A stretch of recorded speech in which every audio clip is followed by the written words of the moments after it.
Sir लगातार ये यहाँ पे आपको लगता है थर्ड एंट्रेंट की कुछ जगह है? वो आती है, हर जगह आई थी। उत्तर प्रदेश में आई, पिट करके गई आम आदमी पार्टी। उत्तराखंड में जमानतें जब्त हो गई 35 सीटों पर, 68 सीटों पर उनके जमानत जब्त हो गई 35 सीटों में आउट ऑफ 49। गोवा में अभी 67 सीट्स पर लड़ी है वो, हिमाचल में सब पर जमानत जब्त होगी और यही हाल उनका गुजरात में भी होगा। सर वो लगातार प्रहार करते हैं, वो कहते हैं कि चुनाव आयोग के साथ मिली भगत करके एमसीडी के चुनाव उस समय रखे, वो छोटी सी पार्टी है, उनके रिसोर्सेज डिवाइड हो जाएंगे।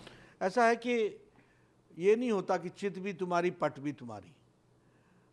जब हम चुनाव नहीं करा रहे थे तो आपने कहा भाग गए, जब हम डिलिमिटेशन कर रहे थे तो बोले देर कर रहे हो, अब जब हम चुनाव करा रहे हैं तो बोल रहे हो कि चुनाव क्यों करा रहे हो। ऐसा नहीं होता है। चुनाव आयोग कराता है, समय पर कराता है। डिलिमिटेशन हो गया तो चुनाव कराना था तो करा दिया उसने।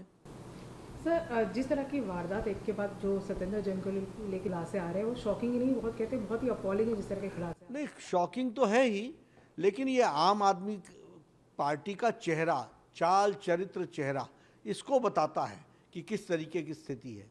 वो तो छोड़िए, वो तो सीसीटीवी कैमरे में कैद हो गया वो क्या कर रहे हैं और किस तरीके से उनके डबल चेहरे हैं। इन्हीं को पद्मश्री देने की रिकमेंडेशन थी ना केजरीवाल साहब की।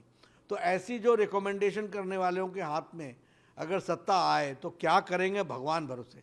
लेकिन जो सिसोदिया ने कहा, मनीष सिसोदिया ने जो कहा कि शर्म आनी चाहिए कि उसकी बीमारी का हम मजाक उड़ा रहे हैं, और शब्द इस्तेमाल किया शर्म आनी चाहिए।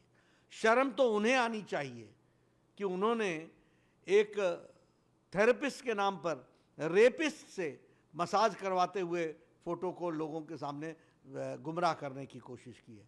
तो ऐसे लोग जो आकंठ भ्रष्टाचार में डूबे हुए हों, क्या सत्येंद्र जैन ने बेल की अपील नहीं लगाई?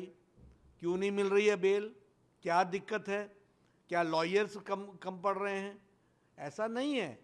बात यह है कि वो जिस काम में फंसे हैं वो बेल उनको मिल नहीं रही है। तो ये प्रूव हो रहा है कि वह गुनाहगार हैं, उन्होंने गुनाह किया है, इसलिए जेल में पड़े हुए हैं। और फिर इस तरीके से रेपिस्ट से जो कार्य करवा रहे हैं, नाश्ता जो वो ले रहे हैं, ये बताता है कि नियमों को किस तरीके से वो धज्जियां उड़ा रहे हैं।